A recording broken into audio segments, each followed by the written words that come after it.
Happening now, we'd like to welcome our viewers from across North America and around the world. This is the EdTech Situation Room, episode 86, happening on February the 21st, 2018. Today is the first of two snow days that we are so excited to have here in Central Oklahoma. My name is Wes Fryer. I am the director at the Cassidy School, joined as always by the amazing Jason Neifer, who I understand wowed and amazed literally crowds of thousands recently at NCCE up in Seattle. Jason, how are you this evening? I am well, Wes. Thank you. Where I am the assistant director and curriculum director of the Montana. Well, actually, I'm joining you from Missoula. Actually, not even Missoula. I'm joining you from Helena, Montana tonight, where I'm spending the evening anticipating a great meeting tomorrow with some folks in our state education office. And regularly, I'm in Missoula, Montana, where I'm the assistant director and curriculum director of the Montana Digital Academy, the state virtual school located in the University of Montana campus. And Wes is correct that I am fresh off of a great conference experience in Seattle, Washington last week. In particular, I'd like to give a shout out to Mr. Dan Rather, who gave an excellent closing keynote. I did not know that he is a graduate of a teacher college, and he had a very, very important and pertinent message about schools and teaching our kids to survive in a digital generation, and also related to kind of finding our way through the fake news world. And so I was very impressed by him and wasn't expecting to be as moved by his talk as I was. And I think there was a little bit of Twitter traffic about it. I think I had some decent presentations, so I'm glad to hear that my thoughts went over well. And of course, it was great to see all my friends from around the nation, particularly in the Pacific Northwest, the Google and Microsoft folks that all do really great work providing perspective for their teachers and students in their individual school districts. But this hour is not about NCCE, although I could talk for the hour about it. We are an educational technology podcast where we take a look at current headlines and kind of give you a little bit of an educational twist on what's going on. If you would like to find out more about the articles we're referring to, you're free to go to our website, edtechsr.com, and take a look at our show notes, which feature every single link we talk about each week, and usually some extra as we tend to overplan our hour together. So, Wes, where would you like to start this evening? Well, I think we'll end up talking quite a bit about AI, the Russia probe, and Facebook, but I'd like to begin with Apple and the HomePod, because I have been sort of universally, surprised at the universal negative reviews that I have pretty much been listening to on different podcasts and shows. Most recently, listened to the Twit This Week in Tech podcast, which is always a favorite. And it's linked actually to some of the things we'll talk about with AI, because one of the biggest disappointments, I guess, and I am not a HomePod user, is how poor Siri is. And the way that Apple has marketed the HomePod as being a revolution in audio. And, it's just hearing, I put a lot of credence in what Leo Laporte says about technology stuff. And when he says it just really sucks, I don't think anybody should buy one, that really gets my attention. So it does seem to be a device for the absolute, Apple loving crowd. And I actually, as I say this, Jason, you may be in possession of one. So I don't want to, maybe I need to remove my foot from my mouth here a little bit. Are you a HomePod lover? And you have kind of shown some cards and that you might feel, I think, just the burden of your technology role, globally, to be able to firsthand compare the HomePod to Google's Assistant and our friend Miss Queen A, or whatever we're going to call her. Yeah, the A that shall not be named.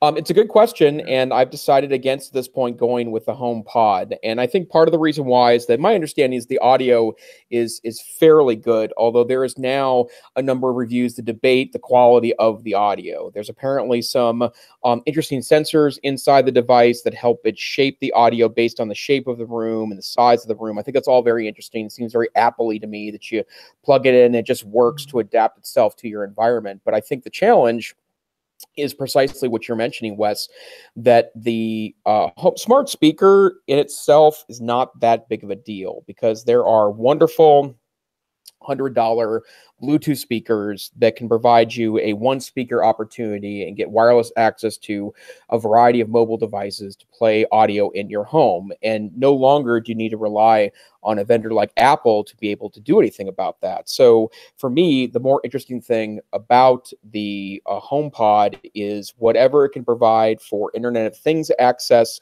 or access to an intelligent personal assistant like Siri.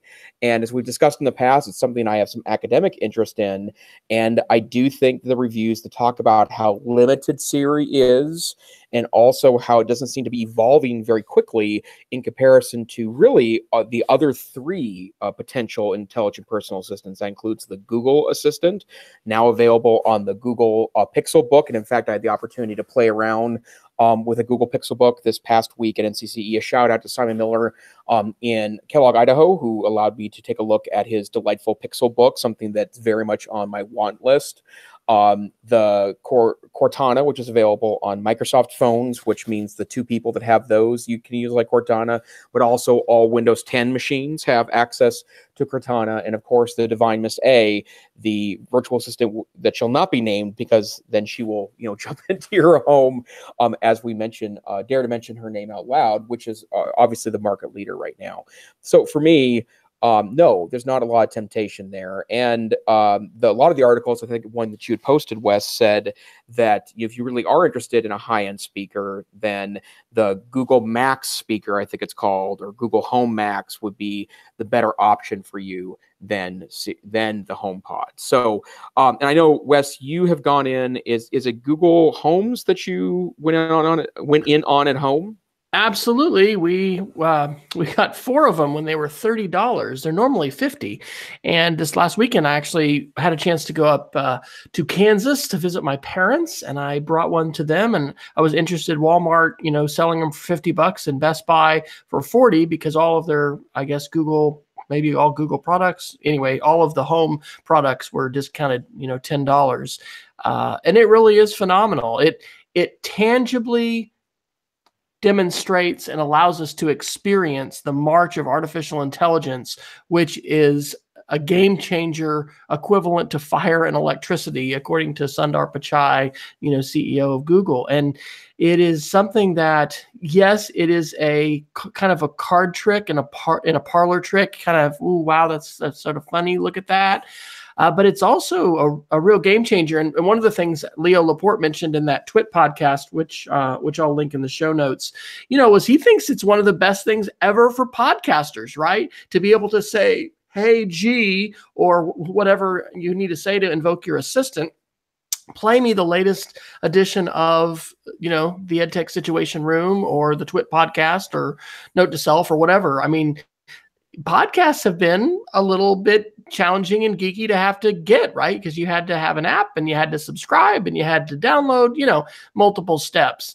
It is still tricky to get the right words to get your device to do just what you want. But that right there, this is the classroom connection.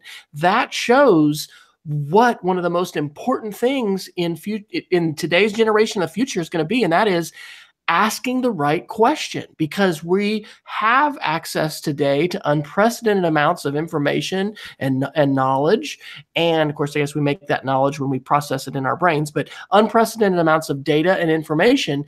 And we can not only filter and access, through the keyboard and through the touch interfaces, but now with our voice and being able to tap into AIs, it is a game changer. And I'm just really excited about it. So I think that, I don't know, I'm not sure yet at school. I've been tossing around some ideas of how we might be able to do some kind of a pilot project, even with the Google Home, with some teachers that wanted to explore with that.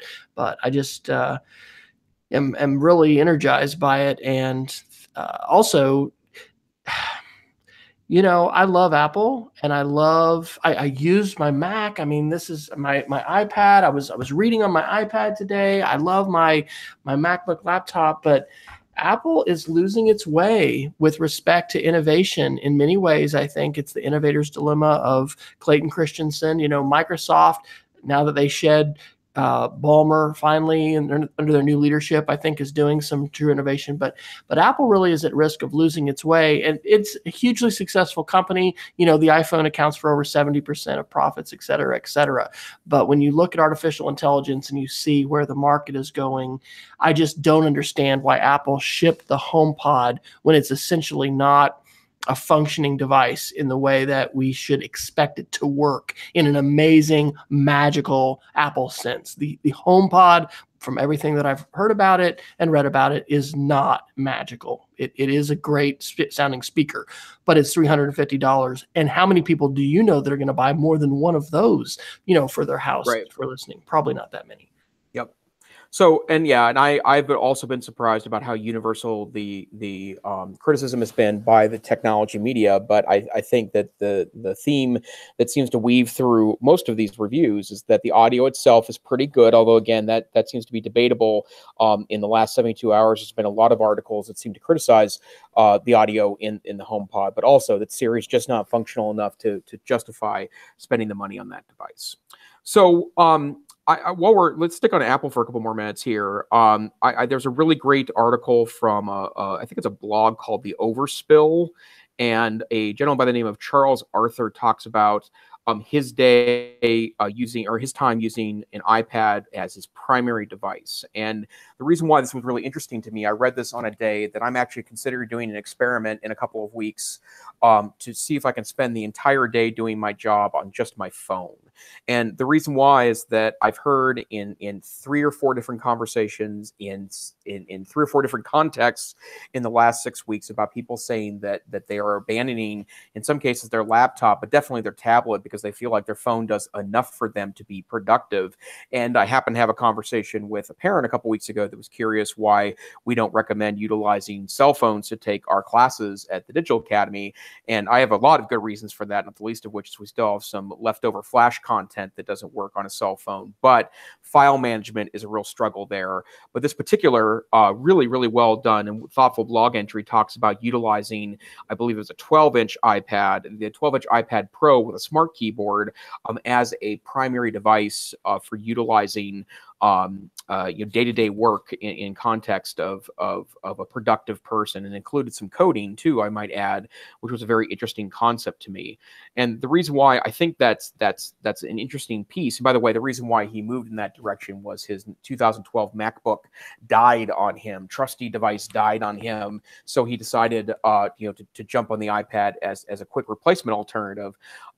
But it is interesting to me that, as people seem to be going from 3-to-1 devices down to 2-to-1 devices, that the tablet is disappearing in some cases, or the laptop is disappearing in some cases, that the mobile device seems to be an applicable device for being able to be productive. And so I do want to spend a little bit of time thinking about, can I utilize a phone entirely? And I have a couple tricks up my sleeve. The first one is that obviously I think I need to get a Bluetooth keyboard, which I have a couple of them of, and be able to be productive. The second thing I think is that Android phones, and I utilize an LG V20 as my current Android phone. It's a 1.5-year old phone, and that particular device allows you to plug in over what's called an OTG cable, a mouse device, a USB mouse device. So I can plug a USB hub into it and plug as many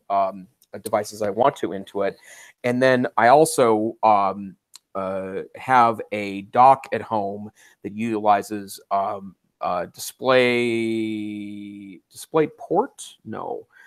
something technology that is over USB display technology, which means that I can plug the phone into a hub that would then provide me the ability to plug a monitor into it. So it would be really blown up, and probably the resolution would be a little clunky, but I do want to experiment with that notion to see if a mobile device can be productive enough for me as an end user.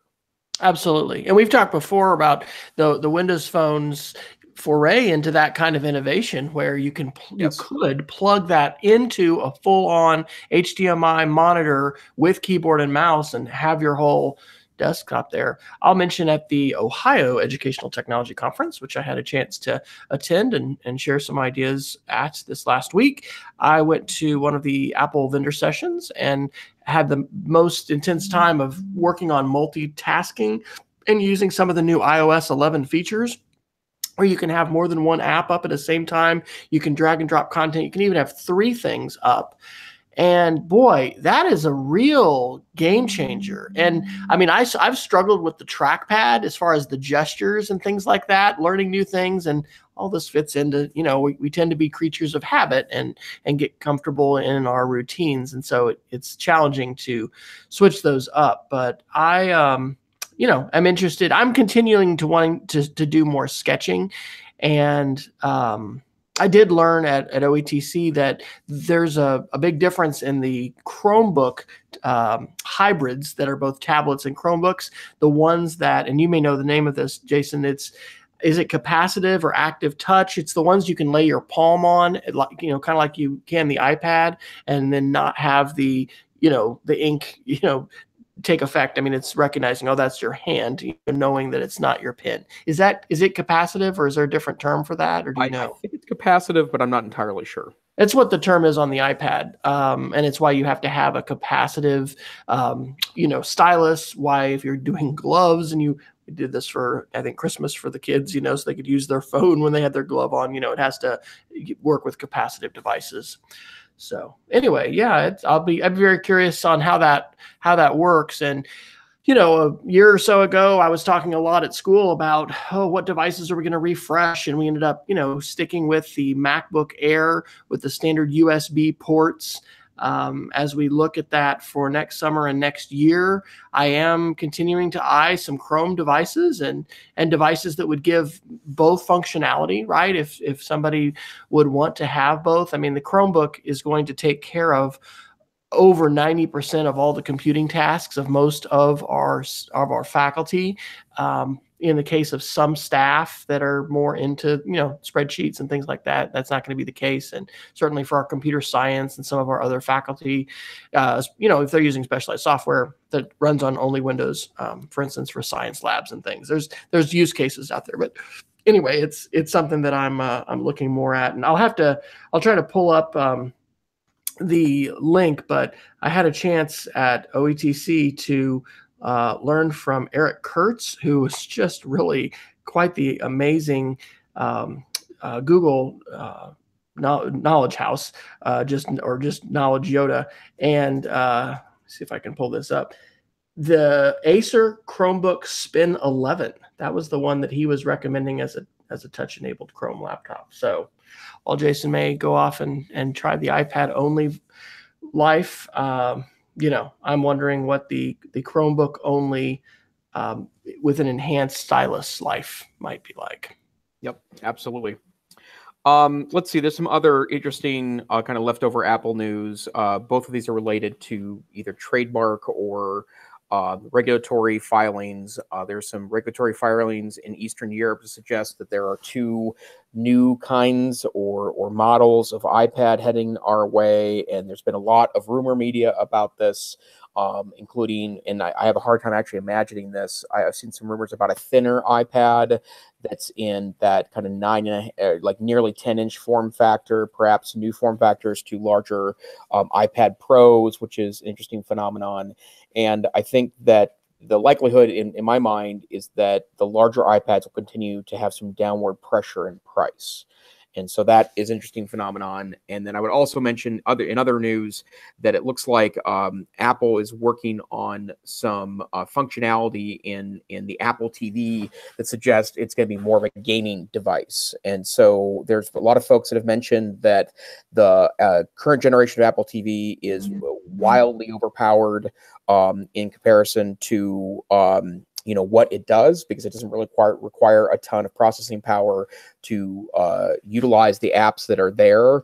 And so it may be at some point a greater play towards kind of an alternative gaming device to the gaming consoles that are popular, the PlayStation and the Microsoft Xbox. So anything interesting to you there, Wes? Well, definitely on the Apple TV side, on the mirroring side, right? That's one of the places Apple continues to be so, enterprise friendly relative to Google and Chromecast is with AirPlay. The need, and I'll say it that way, the need we have today to be wireless in our projection and being able to be anywhere in a classroom with a device and being able to have multiple people share things up on the screen. I really think that is, a hallmark of a 21st century blended technology classroom. So I'm very interested to watch that. Apple added the feature here in the last few months where you can now manage Apple TVs with your mobile device manager. We haven't taken that step yet. Of course, that also means additional licensing costs that you're going to incur on a yearly basis, just like you do for, other iPads and devices that you have. But yeah, I'm definitely curious to see how that continues to morph. And it's interesting because the Apple TV is certainly not marketed at the enterprise. It is a consumer product. It is focused on, the home in terms of, can we enable people to, I think, be cord cutters and, enjoy content more on an a la carte basis.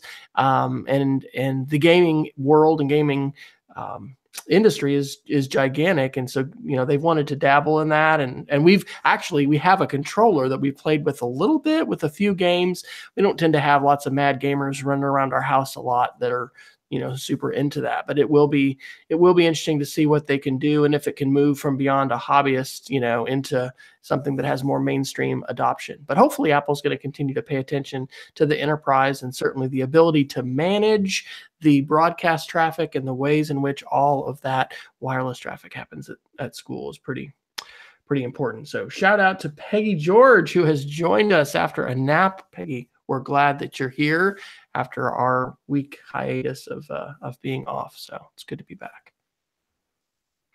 Okay, well, let's take us now. I'd like to talk a little bit about some Chrome news. And one of these is, let me do the second one first. One of these is not a huge deal, but it is interesting in this development.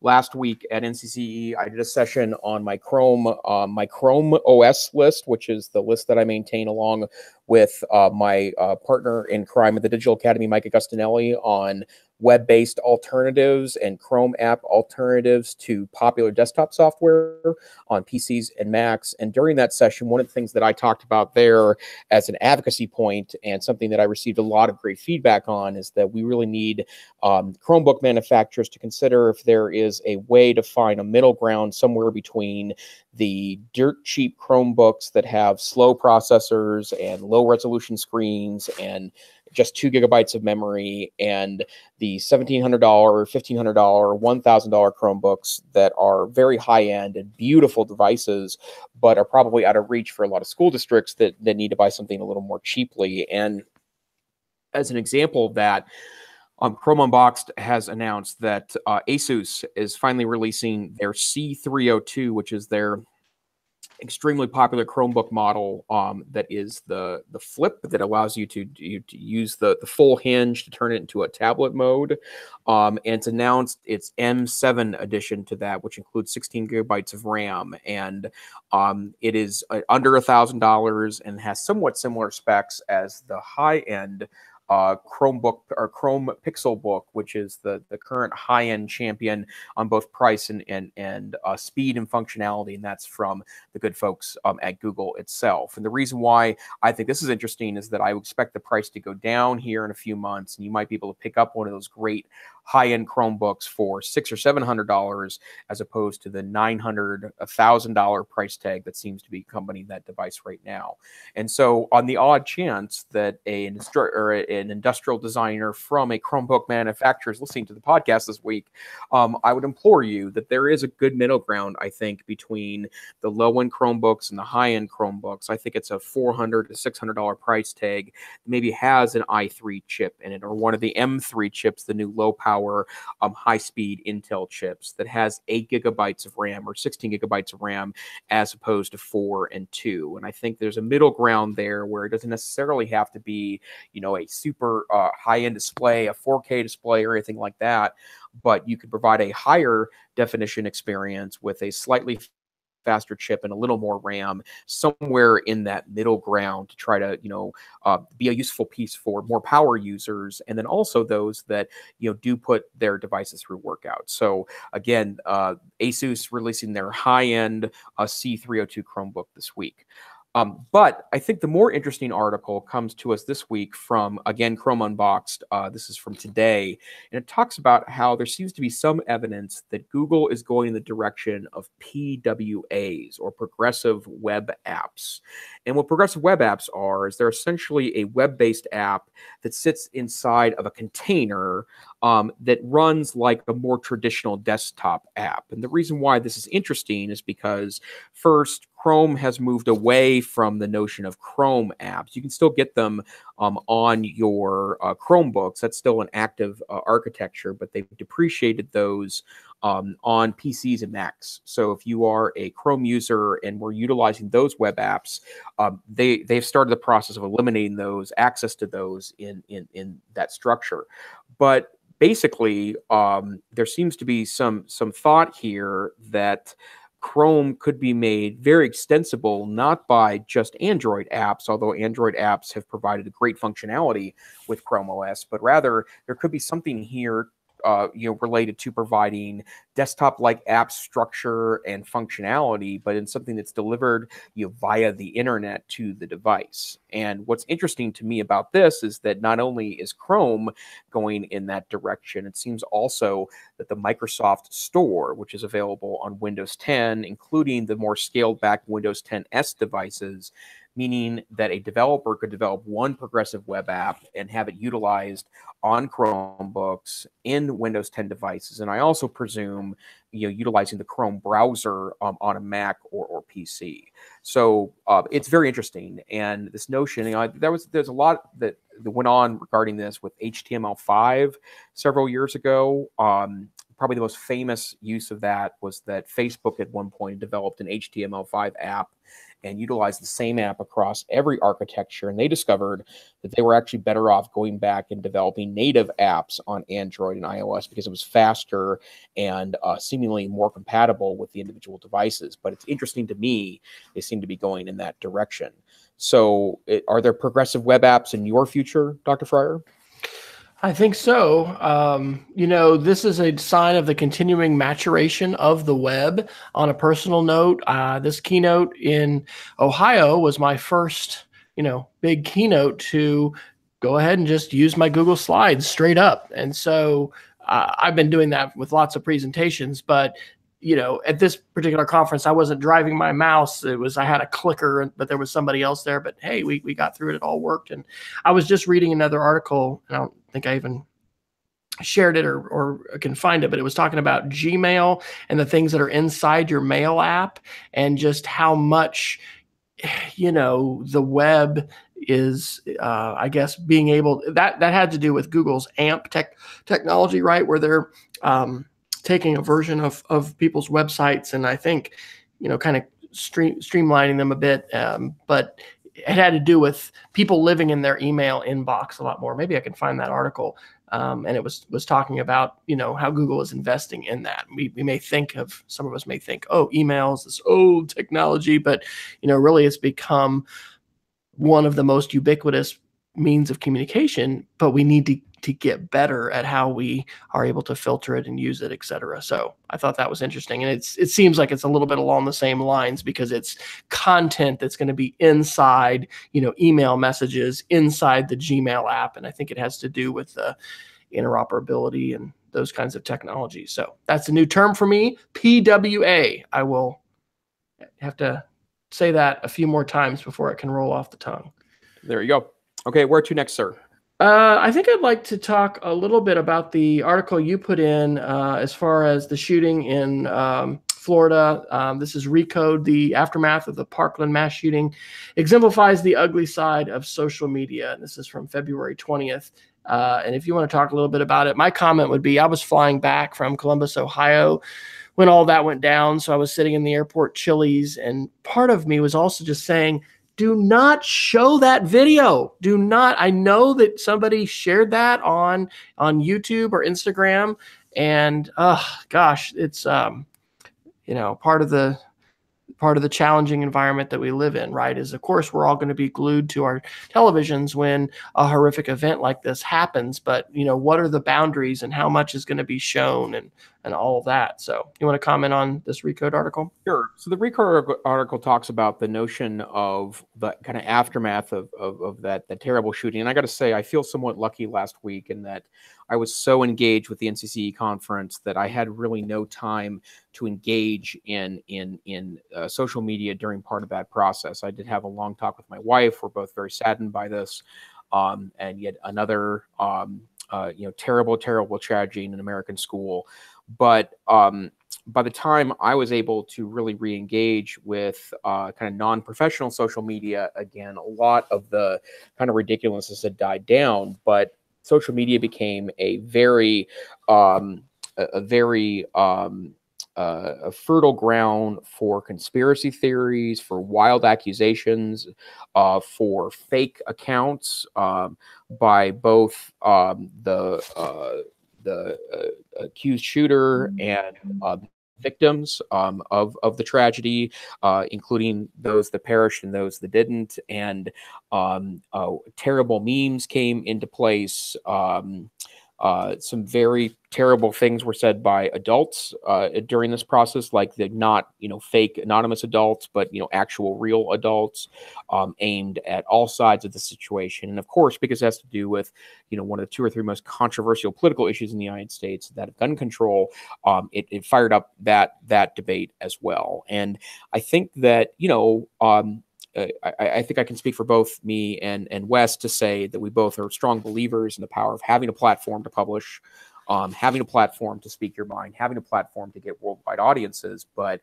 that always comes with a cost that, the lower the barrier is to publish to a wide audience, the more likely it is that someone who has less than a positive message, is going to be provided an amplified microphone to do so. So I still believe we're in the midst of a technology correction, right? That we're going to find some middle ground here, or at least swing back and forth for a little while. But I think this situation and that aftermath certainly highlights the need for reconsidering how some of this works.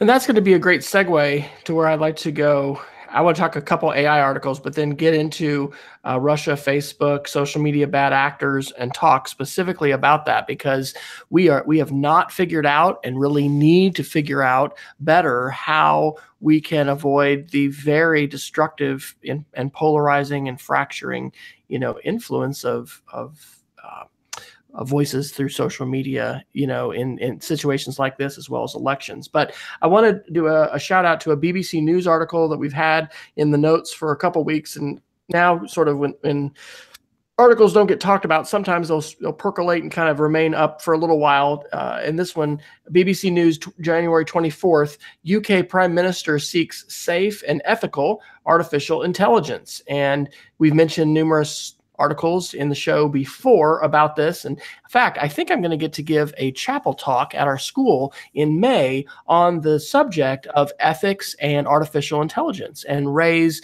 these kinds of issues, because there are many, many circumstances where, we've heard these stories about the algorithm takes on the biases or the prejudices of the programmers. And there are lots of different issues, not just, killer robots and the idea of whether or not you should give a robot the autonomous ability to shoot and kill other people. There's a ton of other things. And so this is talking about the arms race that the US and China are engaged in right now for AI. The one part of the article is subtitled Unthinkable Advances. The UK's leadership for its health, there's an AI-related company has been created in the country every week for the last 3 years. And, the speed at which this stuff is happening. And then really, I want to give a shout out to you, Jason, in the show. Like, I do not think I would be as attuned to this as I feel like I am because of our weekly shows and our discussions about this. And it is such a rapidly changing landscape, and it's so important that we end up talking about these issues, and that we also take a look at our programs that are preparing coders practically for the world and include ethics in there. And then the next article that's related to this is from the New York Times Magazine on February 12th, and it's called The Great AI Awakening. And this is a long read, so it's well, and I guess did I miss, because that's a yeah, I have the wrong date on that. This is actually, it's December 2016. So this is an older article. But this is the story of especially Google Translate and how phenomenally better Google Translate was once machine learning and artificial intelligence was unleashed. And this explains, some of what we've heard Google and others talk about with this AI first mindset and the way that they're leading with that. So, Jason, how will ethics and AI play into the Montana Digital Academy, or will it at some point? Well, I think it has to, and I think part of the pressure that is the case is that we rely on data, big data, in that large pieces of data in our program in order to make program decisions. And as that becomes a more automated process, one of the things that I'm very cognitive about is that we deliver instruction digitally, but we have to remember that there are humans at both ends of the equation here. We have human students, we have human teachers. I am a human administrator.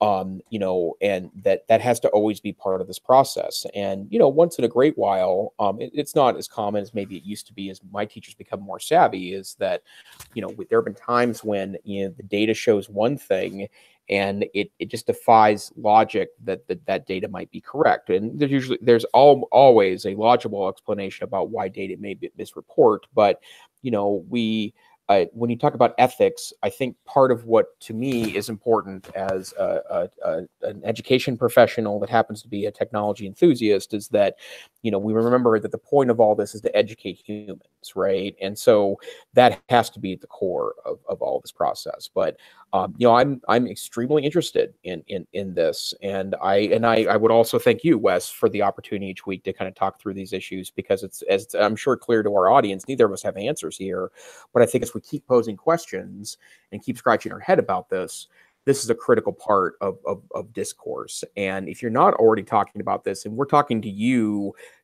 teacher nerds, right? Like you folks need to be talking about this with one another as well, because it's sometimes even hard where to start with the conversation, but it's going to be upon us more quickly than we ever imagined.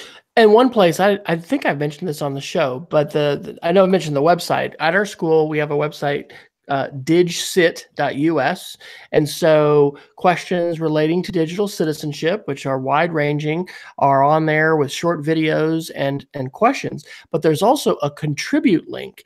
And there are several different articles and videos that I've put on, and I hope others will put on, because there's a Google form where you can submit these, for things that we need to be talking about. One of them is an article about, top 10 ethical issues facing science in 2018 and these kinds of things. And so there's really important overlap. And sometimes in the realm of technology, perhaps we tend to think of ourselves a little more siloed about, here are the steps, here are the procedures, here's the capability of what the tech can do.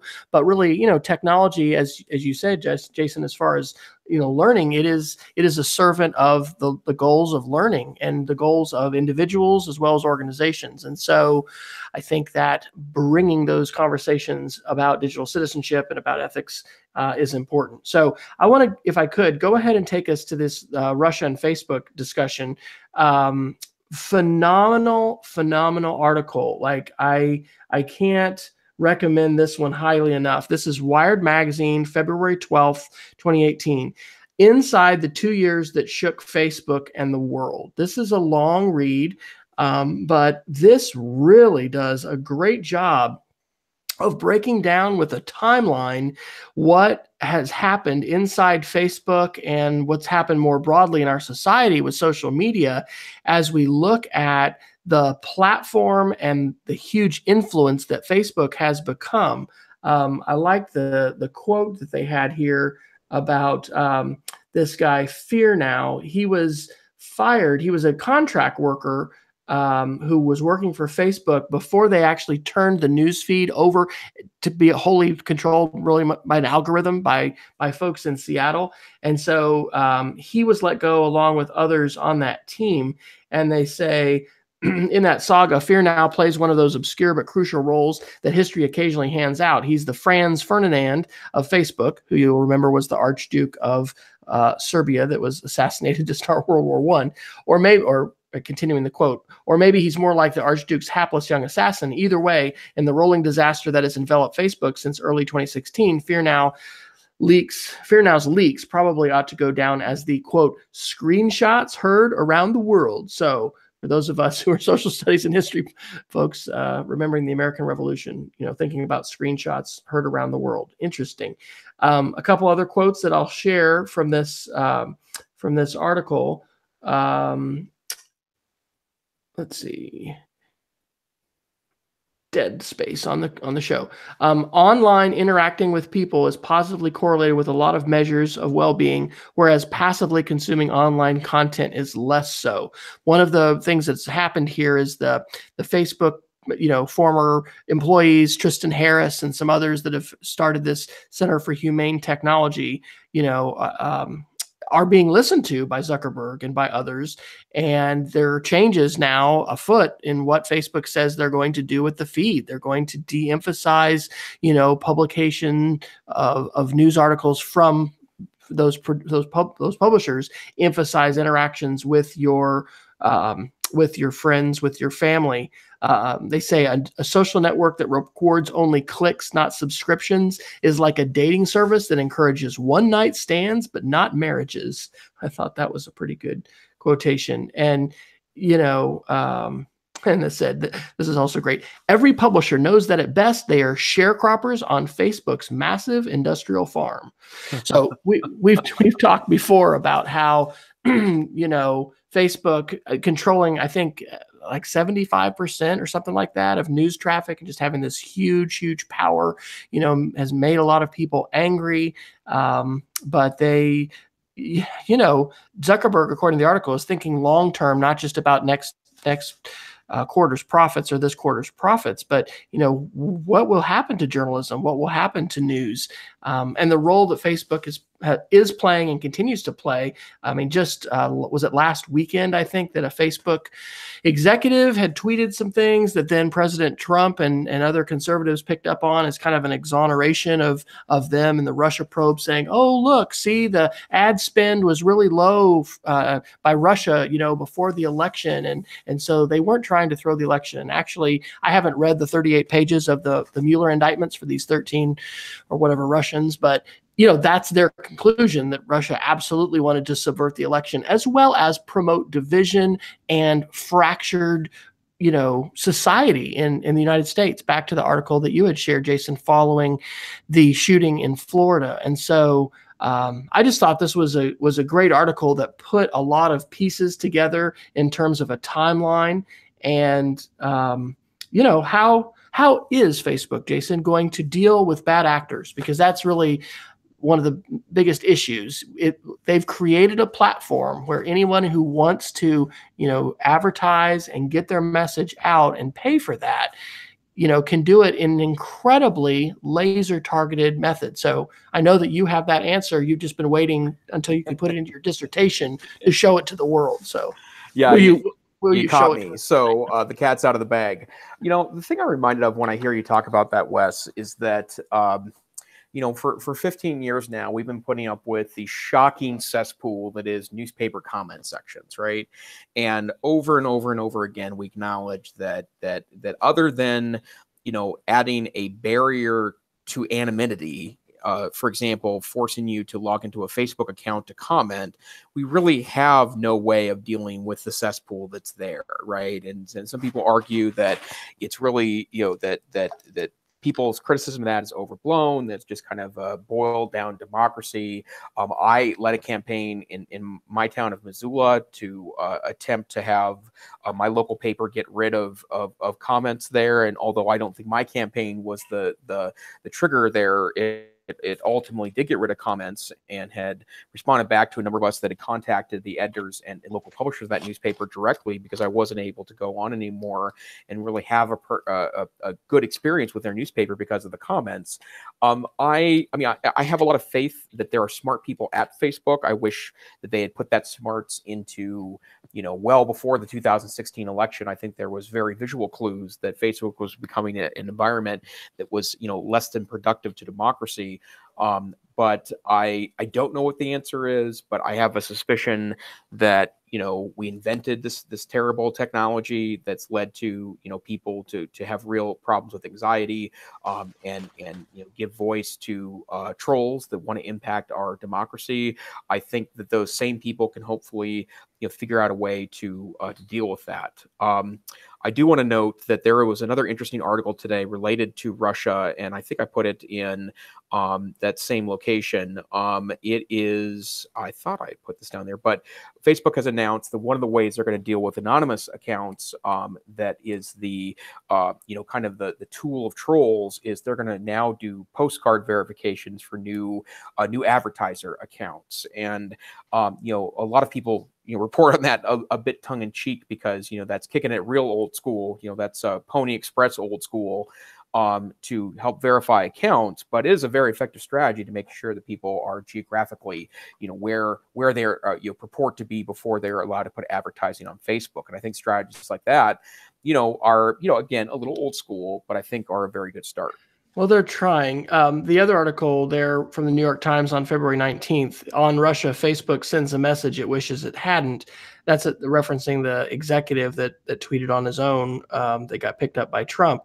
It's saying that a well-financed campaign like what we saw from Russia in the 2016 election is going to be able to bypass that, right? I mean, they were able to hire, people to dress up and be on floats that, look where there was a jail and someone was looking like Hillary Clinton, and they were able to do things, face to face. And so I'm glad to see them dealing with it.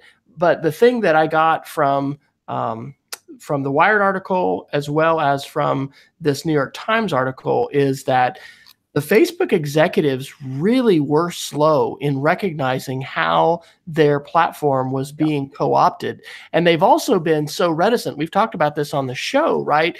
The what's the name of the law? It's like the Communications Decency Act, maybe of '96, something like that.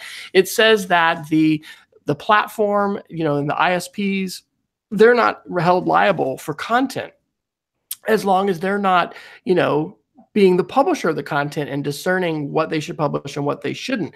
Facebook is now moving into that arena to a degree. And so it's going to be very interesting to see how that all, plays out legally. This was a good quote from that New York Times article. In real world terms, a part of the Facebook still sees itself as the bank that got robbed, rather than the architect who designed a bank with no safes and no alarms or locks on the doors, and then acted surprised when the burglars struck. And so this is where there are some fundamental questions about, how will Facebook discern bad actors, and how will there's some, I guess, tools now for people trying to upvote or downvote, news and things that are links and things that you think are not viable, that they're fake news, etc. We're in for this, man. I mean, I don't think we have the article, but just in the last week or so, I saw that there's a new technology. I'll get it. Maybe we can put it in the show next week. Basically, that will take anybody's face and put it on full motion video. And so from, for instance, a pornography standpoint, in terms of how to discredit people and enemies, or celebrities, just in order to believe stuff. I mean, there was something in these articles where they were talking about, in terms of photoshopping, they were at one point trying to look at, and I don't know if this was Facebook or Twitter, how can they determine if an image was photoshopped and then rule that out? And is there a way to do that? I'm sure AI is going to have a role to play in all of this, but gosh, it really is a wild west. And I don't think I foresaw at all the mainstreaming of this kind of conversation about fake news. And this is not something that's going to go away, because it's not unique to this administration. Or, I mean, we're seeing a lot more of it because of tweeting executives and things like that. Right. But go ahead. One political note to make about that is that if Hillary Clinton won the election, although I don't think it would have been as extensive, I do think that there would be an investigation right now about Russian influence in the election, because it appears that it was very real. But the other piece of it is remember that there was a lot of social media hand-wringing over the Democratic primary for president in the United States in 2016 as well. And I think it's easy to dismiss this as pro-Trump, anti-Trump, when in reality that all the evidence in the world was that social media was used in ways that no one envisioned it. I mean, you go back to 2008, 2012, and the very effective way that the Obama campaigns utilized technology for grassroots organizing. Well, the same power in that technology also exists inside of social networks. And don't assume that the power is only going to be used for good. And so part of what we have to do broadly in society is have discussions about ethics and the way to utilize these technologies for good. And if we don't, please don't mix this up as just about Trump or not Trump, because that is so I think dismissive of the broader issue of the role these tools play in both politics and our society. Absolutely. And one of the things that the Facebook article brings out is how Facebook was being criticized as because of alleged censorship of some conservative perspectives, and if Facebook, they were concerned about weighing in too heavily, on one side or the other, because they were going to be, criticized as throwing the election. So, I mean, I don't know. I just don't think they really realized how incredibly powerful and influential they were going to become in terms of how people get their information and share information. And so, we're wringing our hands about this, saying, gosh, if we'd only thought about ethics. And yes, we could have, but I don't, these seem to be unintended consequences. I don't know that all of this could have been foreseen. And even if everybody on the design team at the beginning days of Facebook would have had a nice briefing and had a class on ethics, I don't know. I'm not sure the degree to which they could have changed all this. But it reminds me, I've been listening to some different podcasts, and this again is not about just Trump and the political headlines of today, but there's a new book called How Democracies Die by Stephen Levitsky and Daniel Ziblatt. And I've heard them on several podcasts talking about this. And, part of what they're talking about is a fractured, electorate and the ways in which outlier voices can be polarizing, and how challenging it is to have a very diverse and multi-ethnic republic, and to govern and to have consensus and all of that. And so anyway, I just think these are really big issues that we're working out now that we don't have answers to, and we need for folks to to step forward and see how we're going to be able to not only apply algorithms, but other things. To your point, Jason, even just about the comment section in the local newspapers, right? How are, is AI going to play a role in that and be a savior for that, or is there going to be some other way to address it? We need to be able to have civil discourse with each other, and I'd say this too: we need chances for students in school to practice, civil discourse. And again, not to just say, hey, that's stuff you guys just do out there in the world. We don't have anything to do with that. How do we recognize we're responsible for the things we say online, digitally, as well as face-to-face? And, how can we wrestle with this to be able to listen to others, to develop empathy? And there's a whole lot of layers to all that. But some of it comes into the arena of digital citizenship. And those are good conversations that we can be having with kids. And we can also be finding ways with Minecraft, which was one of the great sessions I went to in Ohio, having interactive spaces where students are interacting with each other, and we have different discussions about being civil with each other and the rules that we follow and accountability and those kind of things. Yep, absolutely true. Any other articles you'd like to hit before we Geek of the Week it? I'll just do a quick one. TechCrunch noted today that Intel, picking up on a story we previously reported on, Intel is re-releasing their Spectre patch to patch up that vulnerability in CPU hardware. And I think we had mentioned a little bit a few weeks ago, but the first round of those patches that were released, particularly on Windows machines, were terrible pieces of code. So not only is there some report that's a much more stable patch, but apparently there's also less slowdown with some of the newer patches for that vulnerability as well. So look for that from your hardware manufacturer sometime soon. All right, sounds good. Well, I will share my Geek of the Week first, and it is Twitter Moments. I had not played with this. I had seen, underneath your profile or anybody's profile for Twitter, you'll see tweets, following, followers, likes, lists. But if you've created one of these, you'll also see moments. And I have been mourning the death of Storify, which is a great website that allows you, for instance, after a conference like NCCE or OETC, you can take your tweets and those of others and very readily, with a hashtag search, pull those in, order them by time or another order that you want. And so anyway, a Twitter moment is like that as well. And so I guess it's been out since 2016. I put a link to an article from the Buffer blog. Everyone can now create Twitter moments. Here's all you need to know. And this was actually from September of 2016. But basically, you're able to, again, like Storify, search for a hashtag, search in your own profile, look for other user accounts, and then you can order those things and have them saved in an archive. And that archive is a link that you have, and it can also be embedded. And if you have a really long one, it won't embed everything. It'll embed a bunch and then say, click here to see the rest of it. So I have an example from this past Monday when we had a professional development day and had a wonderful session by David Mokel, whose Twitter hashtag is Apply Attention.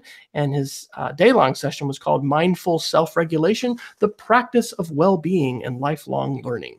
And so anyway, I was excited to find a way to archive my tweets because that is generally the way I like to process my learning and also share it as well. Have you played with Twitter Moments before, Jason? I have not. I've seen the feature utilized, but that's a great introduction. I look forward to playing with that. That's a sweet tool.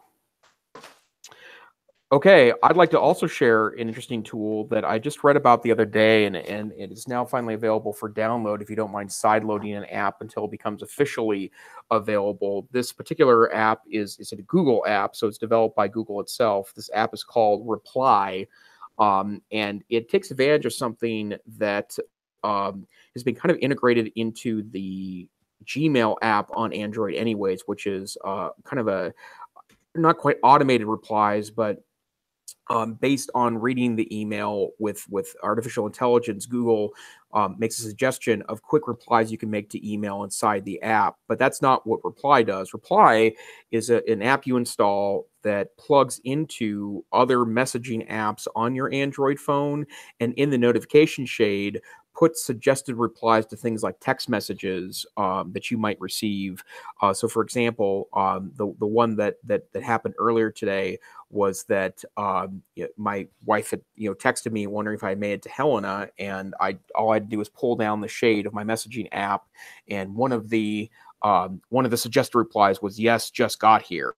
So it probably didn't figure out by location that that's the case, but based on the "did you make it yet" question, it suggested replies. And so it plugs into several messaging apps, including Hangouts, the actual stock SMS message app in Android. And based on my use earlier, I'm a Textra user, is my SMS app of choice on Android, and apparently it also works with Textra. So that's Reply by Google.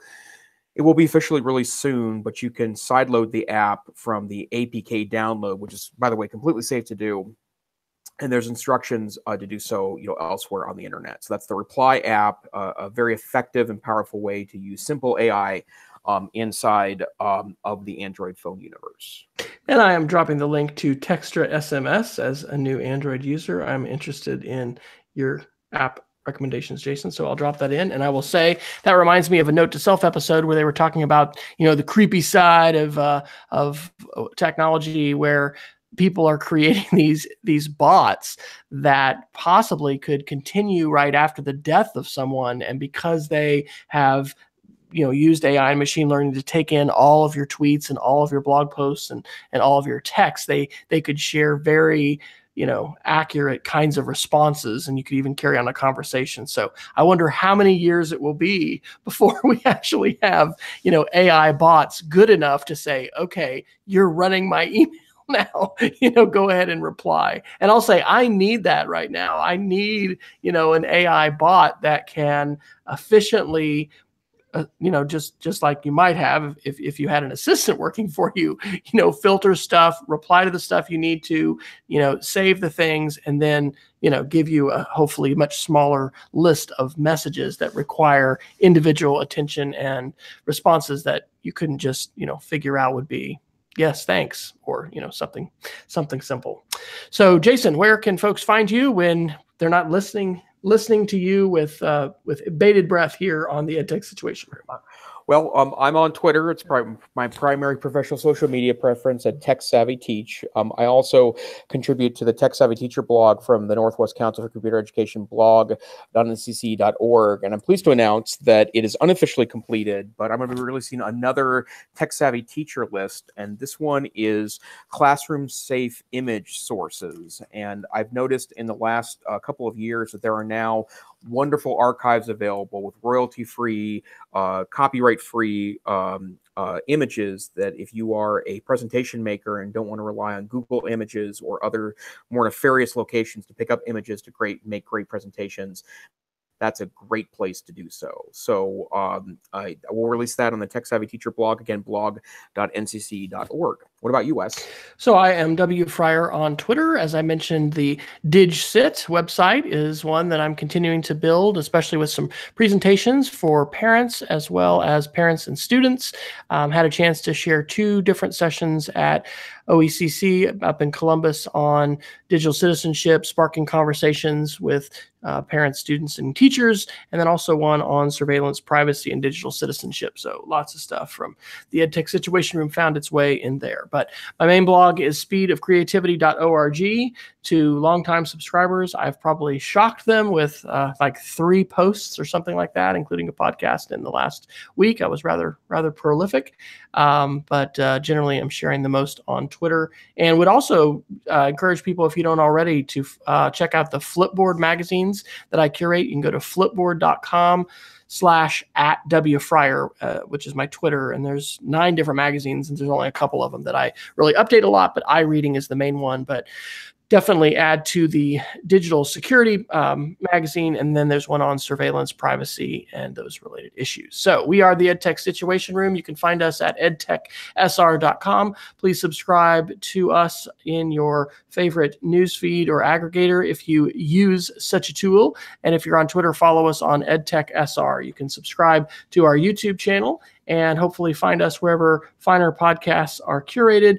We would also love to know, Jason, have you been able to get Alexa, I said her name, to play the podcast? I said her name. I didn't, yeah, I guess I just blew it. Sorry. Queen A. Queen A is funny that way because I have been able to play that via the Amazon Echo, but it's not consistent. It is consistent on Google Home. Right. And I have not tried on either Cortana or Siri, although I don't think Siri plays podcasts, so that would make that there. But that's definitely an experiment that I'll keep track of. It is. All right. Well, we'd love to hear your feedback. Reach out to us on Twitter. You can use the EdTechSR hashtag. And until next time, we encourage you to stay savvy and be safe and keep changing the world and using your tools for good and not for evil, because we need a lot more of that in this world.